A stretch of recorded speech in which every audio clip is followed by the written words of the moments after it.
ಇದೆಲ್ಲ ನನಗ್ ಕೊಟ್ಟಿರೋದಕ್ಕೆ ನಿನಗೆ ಧನ್ಯವಾದಗಳು. ನೀನ್ ಹೀಗೆ ಮಾಡೋದಕ್ಕಾಗಲ್ಲ. ನಿನ್ನ ಸ್ವಾರ್ಥಕ್ಕೋಸ್ಕರ ಊರಿನ ಜನಕ್ಕೆಲ್ಲ ಅನ್ಯಾಯ ಮಾಡ್ತಿರೋದನ್ನ ನೀನು ನಿಲ್ಲಿಸ್ಬಿಡು. ನೀನ್ ಯಾರೇ ಹುಡುಗಿ? ನೀನು ನನಗ್ ಹೇಳ್ತಾ ಇದೀಯಾ ನಾನು ಏನ್ ಮಾಡ್ಬೇಕು ಅಂತ ಮತ್ತೆ ಏನ್ ಮಾಡ್ಬಾರ್ದು ಅಂತ? ನೀನ್ ಎಲ್ಲಿಂದ ಬಂದ್ಯೋ ಅಲ್ಲಿಂದನೇ ವಾಪಸ್ ಹೋಗ್ಬಿಡು ಹುಡುಗಿ ನೀನು. ಇಲ್ಲ ಈ ಊರಿನ ಜನ ತರ ನಿನ್ನನ್ನು ಆಟಿಕೆ ಮಾಡ್ಬಿಡ್ತೀನಿ. ಸಿದ್ಧಿ ಎಂಬ ಹುಡುಗಿಗೆ ಹೊಸ ಹೊಸ ಊರನ್ನ ನೋಡೋ ಹವ್ಯಾಸ ಇತ್ತು. ಅವಳು ನೀಲಕಂಠ ಕಾಡಿನಲ್ಲಿ ತನ್ನ ಪ್ರಯಾಣವನ್ನ ಮಾಡ್ತಾ ಇದ್ಲು. ಪ್ರಯಾಣ ಮಾಡ್ತಾ ಮಾಡ್ತಾ ಕಾಡಿನ ಮಧ್ಯದಲ್ಲಿ ಅವಳೊಂದು ಊರನ್ನ ಕಂಡ್ಲು. ಅಯ್ಯೋ, ಏನಿದು? ಈ ಕಾಡಿನ ಮಧ್ಯದಲ್ಲಿ ಈ ಮನೆ ಹೇಗ್ ಬಂತು? ಒಂದ್ ಕೆಲ್ಸ ಮಾಡ್ತೀನಿ, ನಾನ್ ಹೋಗಿ ನೋಡ್ಕೊ ಬರ್ತೀನಿ. ಸಿದ್ಧಿ ಆ ಊರ್ಗೆ ಹೋಗ್ತಾಳೆ.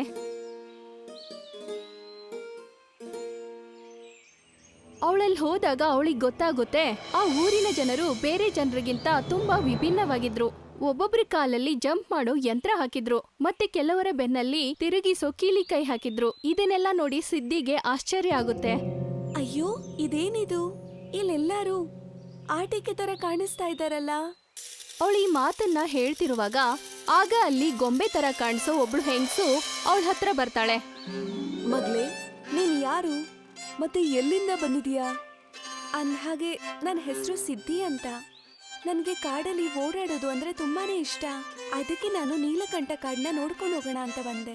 ಮತ್ತೆ ಬರೋ ದಾರಿಲಿ ನಿಮ್ ಮನೆ ಕಾಣಿಸ್ತು ನನ್ಗೆ, ಅದಕ್ಕೆ ಇಲ್ಲಿ ನೋಡೋಣ ಅಂತ ಬಂದೆ. ಮತ್ತೆ ನಾನ್ ನಿಮ್ ಹತ್ರ ಒಂದ್ ಕೇಳ್ಬೋದಾ? ಇಲ್ಲೆಲ್ಲಾರು ಆಟಿಕೆ ತರ ಯಾಕೆ ಕಾಣಿಸ್ತಿದ್ದಾರೆ? ನೀನ್ ನಮ್ಮನೆಗ್ ಬಾ, ನಿನಗೆ ಎಲ್ಲಾ ವಿಷಯಗಳನ್ನು ಹೇಳ್ತೀನಿ. ಶಿಲ್ಪಾ ಸಿದ್ಧಿನ ಅವ್ರ ಮನೆ ಕರ್ಕೊಂಡು ಹೋಗ್ತಾಳೆ. ಮತ್ತೆ ಅವಳ ಹತ್ರ ಕತೆನ ಹೇಳೋಕೆ ಶುರು ಮಾಡ್ತಾಳೆ. ಮತ್ತೆ ಒಂದ್ ವರ್ಷದಿಂದೆ ಲೇಲಾ ಅಂತ ಒಬ್ಳು ಜಾದೂ ಮಾಡೋಳಿದ್ಲು. ನೀಲಕಂಠ ಬೆಟ್ಟದ ಮೇಲೆ ಒಂದು ಮಡಕೆಯಲ್ಲಿ ಮಾಯಾ ಕೋಲನ್ನ ರೆಡಿ ಮಾಡ್ತಾ ಇದ್ಲು.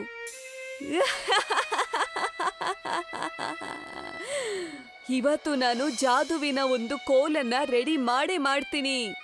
ಮತ್ತೆ ಈ ಮಡಕೆ ಒಳಗಡೆ ಮನುಷ್ಯನ ಇದ್ರಲ್ಲಿ ಹಾಕಿ ನಾನು ಪರೀಕ್ಷೆ ಮಾಡ್ತೀನಿ. ಲೇಲಾ ಕನ್ಸ್ಗಳ ಗಿಡಗಳನ್ನೆಲ್ಲ ಮಡಕೆ ಒಳಗಡೆ ಹಾಕಿ ಒಂದು ಜಾದುವಿನ ಕೋಲನ್ನ ರೆಡಿ ಮಾಡ್ತಾ ಇದ್ಲು.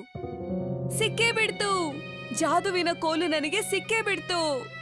ಈಗ ನಾನು ಊರಿನ ಜನರನ್ನೆಲ್ಲ ಈ ಜಾದುವಿನ ಕೋಲಿಂದ ನಾನು ವಶ ಮಾಡ್ಕೋತೀನಿ ಎಲ್ಲಾರ್ನು. ಲೈಲಾ ಕೈಗೆ ಆ ಜಾದುವಿನ ಕೋಲು ಬಂದ್ಮೇಲೆ ಜನರು ಆಯಸ್ನ ಕಮ್ಮಿ ಮಾಡೋದಕ್ಕೆ ಶುರು ಮಾಡ್ತಾಳೆ. ಅದ್ರಿಂದ ಅವಳು ವಶ ಮಾಡ್ಕೋತಾ ಇದ್ಲು. ಮತ್ತೆ ಅವಳು ಜಾದುವಿನ ಕೋಲಿಂದ ಜನರನ್ನೆಲ್ಲ ವಶಪಡಿಸ್ಕೊಂಡ್ಲು. ಅದಾದ್ಮೇಲೆ ಒಂದಿನ ಆ ಜಾದುವಿನ ಕೋಲ್ನ ತಗೊಂಡು ಬೆಳಗಂದಿಂದ ನಮ್ಮೂರ್ಗೆ ಕತ್ಲನ್ನ ತುಂಬಿಸಿದ್ಲು. ಊರಿನ ಜನರೇ ಹೊರಗಡೆ ಬನ್ನಿ. ಇವಳು ಲೈಲಾ ಜಾದುಗಾರ್ತಿ ಅಲ್ವಾ? ಇವಳು ಇಲ್ಲೇನ್ ಮಾಡ್ತಾ ಇದ್ದಾಳೆ? ಲೈಲಾ, ನೀನ್ ಇಲ್ಲೇನ್ ಮಾಡಕ್ ಬಂದಿದ್ಯಾ? ಹೋಗು, ನಿನಗೂ ಇದಕ್ಕೂ ಏನು ಸಂಬಂಧ ಇಲ್ಲ. ಕೊಡೋದ್ರ ಬಗ್ಗೆ ನನಗೆ ಗೊತ್ತಿಲ್ಲ, ಆದ್ರೆ ನಾನು ತೆಗೊಳೋದಕ್ ಬಂದಿದ್ದೀನಿ. ನಾನಿವತ್ತು ಎಲ್ಲಾರನ್ನೂ ಆಟಿಕೆಯಾಗಿ ಬದಲಾಯಿಸ್ತೀನಿ, ನೋಡ್ತಾ ಇರಿ. ಮತ್ತೆ ನಿಮ್ಮ ಆಯಸ್ಸನ್ನ ನಾನು ಕಿತ್ಕೋತೀನಿ. ಲೇಲಾ ಅವಳ ಜಾದುವಿನ ಕೋಲಿನ ಮೇಲೆ ಕೆತ್ತಿ ಎಲ್ಲರನ್ನ ಆಟಿಕೆಯಾಗಿ ಬದಲಾಯಿಸ್ತಾಳೆ. ಇದೇನಿದು? ನನ್ನ ದೇಹ ಇದ್ದಕ್ಕಿದ್ದಾಗೆ ಅರ್ಧ ಕಾಂಗರು ತರ ಹೇಗಾಯ್ತು? ಮತ್ತೆ ಅದಾದ್ಮೇಲೆ ಇಡೀ ಊರಿನ ಜನ ಎಲ್ಲರೂ ಆಟಿಕೆಯಾಗಿ ಬದಲಾಗ್ತಾರೆ. ಮತ್ತೆ 7 ಗಂಟೆ ನಂತರ ಪೂರ್ತಿ ಆಟಿಕೆಯಾಗಿ ಬದಲಾಗ್ಬಿಡ್ತಾರೆ.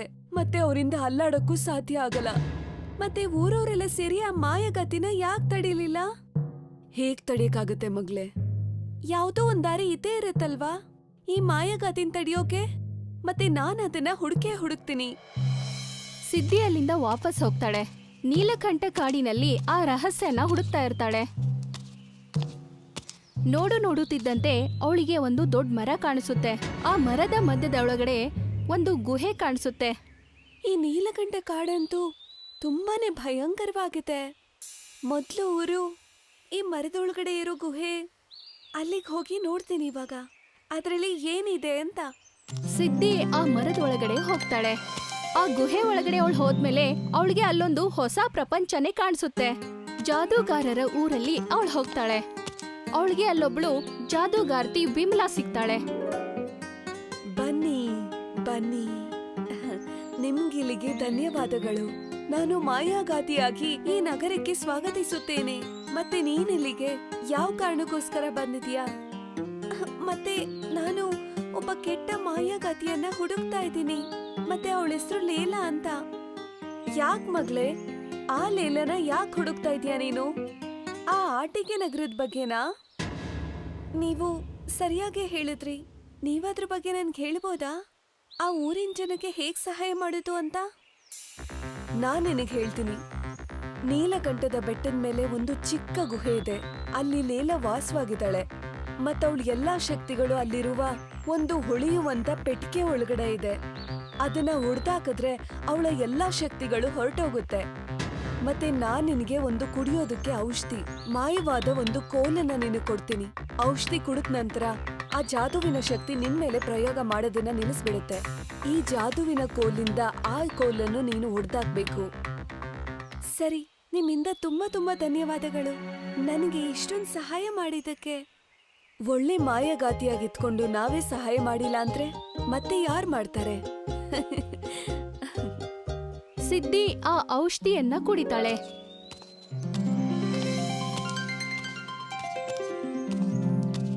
ಆ ವಸ್ತುನ ತಗೊಂಡು ಅವಳು ತನ್ನ ಊರಿಗೆ ವಾಪಸ್ ಬರ್ತಾಳೆ. ಅಲ್ಲಿರೋ ಹೊಸ ಮುಖ್ಯಸ್ಥನಿಗೆ ಎಲ್ಲಾ ವಿಷಯವನ್ನ ಹೇಳ್ತಾಳೆ. ಮತ್ತೆ ದಂಡವನ್ನ ಕೂಡ ತೋರಿಸ್ತಾಳೆ. ಮತ್ತೆ ನಾನು ಈ ಮಾಯದ ಕೋಲಿಂದ ಆಟಿಕೆ ಮಾಡುವಂತ ಆ ಕೋಲಿಗೆ ಹೊಡೆದ್ರೆ ಆ ಕೋಲು ತಕ್ಷಣ ಮುರಿದೋಗುತ್ತೆ. ಮತ್ತೆ ನಾವು ಆ ಮಾಯದ ಕೋಲನ್ನ ಹೇಗ್ ಮುರಿದಾಕೋದು? ಅದ್ರ ಬಗ್ಗೆ ಚಿಂತೆ ಮಾಡ್ಬೇಡ, ನನ್ನ ಹತ್ರ ಒಂದು ಒಳ್ಳೆ ಪ್ಲಾನ್ ಇದೆ.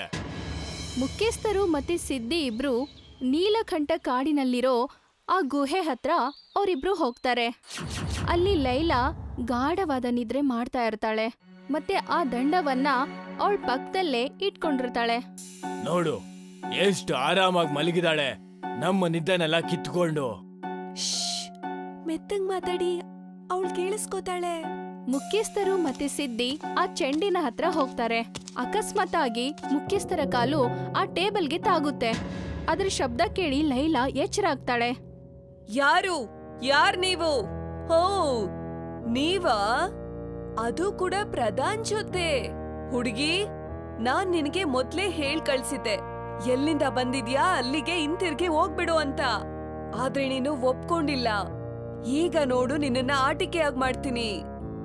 ಲೈಲಾ ತನ್ನ ದಂಡದಿಂದ ಸಿದ್ಧಿನ ಆಟಿಕೆಯಾಗಿ ಬದಲಾಯಿಸಕ್ಕೆ ಪ್ರಯತ್ನ ಪಡ್ತಾಳೆ. ಆದ್ರೆ ಆ ಪ್ರಯತ್ನ ವಿಫಲ ಆಗುತ್ತೆ. ಅಯ್ಯೋ, ಇದ್ಯಾ ಕೆಲ್ಸ ಮಾಡ್ತಿಲ್ಲ? ಅಯ್ಯೋ, ನನ್ನ ಮಾಯದ ಕೋಲು ಇವಾಗ್ಲೇ ಯಾಕೆ ಕೆಲ್ಸ ಮಾಡ್ತಿಲ್ಲ? ಪಕ್ಕ ಇದು ವಿಮ್ಲಾದೆ ಕೆಲ್ಸ ಆಗಿರುತ್ತೆ. ಆಗ ಸಿದ್ಧಿ ಆ ಚಮತ್ಕಾರಿ ಚೆಂಡನ್ನ ಒಡೆದ್ ಹಾಕ್ತಾಳೆ. ಇಲ್ಲ, ನೀನಂತೂ ದೊಡ್ಡ ತಪ್ಪು ಮಾಡ್ಬಿಟ್ಟಿದೀಯಾ. ನಾನೀ ಊರಿನ ಜನರನ್ನ ಇವಾಗ್ಲೇ ಆಟಿಕೆಯಾಗಿ ಬದಲಾಯಿಸ್ಬಿಡ್ತೀನಿ. ಲೈಲಾ ಆ ದಂಡವನ್ನ ತಗೊಂಡು ಅಲ್ಲಿಂದ ಓಡ್ ಹೋಗ್ತಾಳೆ. ಮತ್ತೆ ಊರಿನ ಕಡೆಗೆ ಓಡ್ ಹೋಗ್ತಾಳೆ. ಪ್ರಧಾನ್ ಅವ್ರೆ, ನಡೀರಿ ಹೋಗೋಣ. ಇಲ್ಲ ಅಂದ್ರೆ ಅವಳು ಊರಿಗೆ ನುಗ್ಗಿ ಎಲ್ಲರನ್ನೂ ಆಟಿಕೆಯಾಗಿ ಬದಲಾಯಿಸ್ಬಿಡ್ತಾಳೆ. ಮಗಳೇ, ನನ್ನ ಕೈಲಿ ಓಡೋದಕ್ಕಾಗಲ್ಲ. ನನಗೆ ತುಂಬಾ ವಯಸ್ಸಾಗಿದೆ. ಈಗ ನಿನಗ್ ಮಾತ್ರ ಸಾಧ್ಯ ನಮ್ನೆಲ್ಲ ಕಾಪಾಡೋದಕ್ಕೆ. ಹೋಗು ಮಗಳೇ, ಹೋಗು. ನಾನಿವತ್ತು ಊರಿನ ಜನರನ್ನ ಆಟಿಕೆಯಾಗಿ ಬದಲಾಯಿಸ್ತೀನಿ. ಅದಾದ್ಮೇಲೆ ನಾನು ಅಮರಳಾಗ್ತೀನಿ. ಇಲ್ಲ, ನೀನ್ ಹಾಗ್ ಮಾಡೋದಕ್ಕೆ ಸಾಧ್ಯನೇ ಇಲ್ಲ. ಸಾಕ್, ನಿನ್ ಮಾತು ಅತಿ ಆಯ್ತು. ಇನ್ನೀನು ನಮ್ಮೆಲ್ಲರ ಜೀವನದಲ್ಲಿ ಆಟಾಡೋದಕ್ಕೆ ಸಾಧ್ಯನೇ ಇಲ್ಲ. ನನಗನ್ಸುತ್ತೆ ಆ ಹುಡುಗಿ ನಿಮ್ಗಳಿಗೆಲ್ಲರಿಗೂ ಸೇರಿ ಮಂಕು ಬುದಿನ ಎರ್ಚಿತಾಳೆ ಅಂತ. ಅಷ್ಟ್ರಲ್ಲೇ ಸಿದ್ಧಿ ತನ್ನ ದಂಡದಿಂದ ಅವಳ ಹತ್ರ ಇರೋ ಆಟಿಕೆ ದಂಡಕ್ಕೆ ದಾಳಿ ಮಾಡ್ತಾಳೆ. ಮತ್ತೆ ಅವಳ ದಂಡ ಮುರಿದು ಹೋಗುತ್ತೆ. ಮತ್ತೆ ಅವಳು ಇದ್ದಕ್ಕಿದ್ದ ಹಾಗೆ ಮುದುಕಿ ಆಗ್ಬಿಡ್ತಾಳೆ. ಇಲ್ಲ, ನನ್ ಪಟ್ಟಿದ್ ಕಷ್ಟ ಎಲ್ಲ ವ್ಯರ್ಥವಾಗೋಯ್ತು. ನನ್ ಕಷ್ಟಪಟ್ಟಿದ್ದು ನೀವು ಕಷ್ಟಪಟ್ಟಿರೋದೆಲ್ಲ ನೀರಲ್ಲಿ ಹೋಮ ಆಗೋಯ್ತು. ಅವಳ ದಂಡ ಮುರಿದ ತಕ್ಷಣ ಆ ಊರಲ್ಲಿರೋ ಮನುಷ್ಯರು ಆಟಿಕೆಯಿಂದ ಮನುಷ್ಯರಾಗಿ ಬದಲಾಗ್ತಾರೆ. ನಾನಂತೂ ಪೂರ್ತಿ ಮನುಷ್ಯಲಾಗ್ಬಿಟ್ಟೆ. ಮತ್ತೆ ನನಗೂ ಕೂಡ ನನ್ನ ಹೊಟ್ಟೆ ಪೂರ್ತಿ ಸರಿಯಾಗೋಯ್ತು. ಆಗ ಆ ಊರಿನ ಮುಖ್ಯಸ್ಥರು ಜಾದೂ ಚೆಂಡಿನ ಹತ್ರ ಅವ್ರು ಬರ್ತಾರೆ. ನಾನು ಕೂಡ ಸರಿ ಹೋಗ್ಬಿಟ್ಟೆ. ಆದ್ರೆ ನಾವು ಈ ವಯಸ್ಸಾಗಿರೋ ಲೈಲಂಗೆ ಏನಾದ್ರೂ ಮಾಡ್ಬೇಕು, ಇಲ್ಲ ಅಂದ್ರೆ ವಾಪಸ್ ಇವಳು ಈ ಊರಿಗೆ ಬಂದ್ಬಿಟ್ಟು ತೊಂದರೆ ಕೊಡಕ್ ಶುರು ಮಾಡ್ತಾಳೆ. ಅದಕ್ಕೆ ನಾನು ಆ ಮಾಯಾಕೋಲನ್ನ ನನ್ನ ಜೊತೆಗೆ ತಗೊಂಡ್ ಬಂದಿದ್ದು.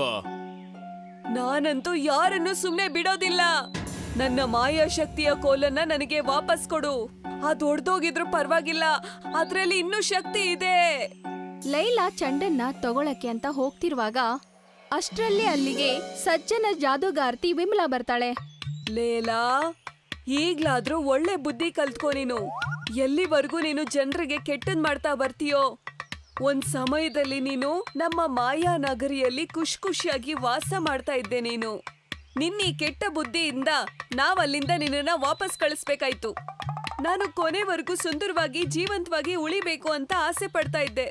ಅದಕ್ಕೇನೇ ಆದ್ರೂ ನಾನು ಮಾಡೋದಕ್ಕೆ ರೆಡಿ ಇದ್ದೆ. ಅದಕ್ಕೆ ನೀನು ಊರಿಗೆ ಕೆಟ್ಟದ್ ಮಾಡ್ಬೇಕು ಅಂತ ಶುರು ಮಾಡ್ದೆ ಅಲ್ವಾ ನೀನು? ಇದಕ್ಕೆ ನಾನು ಮತ್ತೆ ನೀನು ಜಗಳ ಆಡಬಾರ್ದು ಲೀಲಾ. ನಾವು ವಿಧಿನ ಒಪ್ಕೋಬೇಕು. ಸತ್ಯನ ನಾವು ಎಷ್ಟು ದಿನ ಮುಚ್ಚಿಟ್ರು ಕೂಡ ಸುಳ್ಳು ಒಂದಲ್ಲ ಒಂದಿನ ಹೊರಗಡೆ ಬಂದೇ ಬರುತ್ತೆ. ಅದನ್ನ ನಾವು ಮುಚ್ಚಿಡಕ್ಕಾಗಲ್ಲ. ಇವತ್ತಲ್ಲ ನಾಳೆ ಅದಕ್ಕೆ ತಕ್ಕ ಶಿಕ್ಷೆ ಆಗೇ ಆಗತ್ತೆ. ಇದನ್ನ ಕೇಳಿ ಲೈಲಾ ಕಣ್ಣಲ್ಲಿ ಕಣ್ಣೀರು ಬರುತ್ತೆ. ಮತ್ತೆ ಅವಳು ಜೋರಾಗಿ ಅಳೋಕೆ ಶುರು ಮಾಡ್ತಾಳೆ. ಅವತ್ತಿಂದ ಲೈಲಾ ಜನರಿಗೆ ತೊಂದರೆ ಕೊಡೋದನ್ನ ನಿಲ್ಲಿಸ್ಬಿಡ್ತಾಳೆ. ಮತ್ತೆ ಎಲ್ರೂ ಸಂತೋಷದಿಂದ ಜೀವನ ಮಾಡ್ತಾರೆ.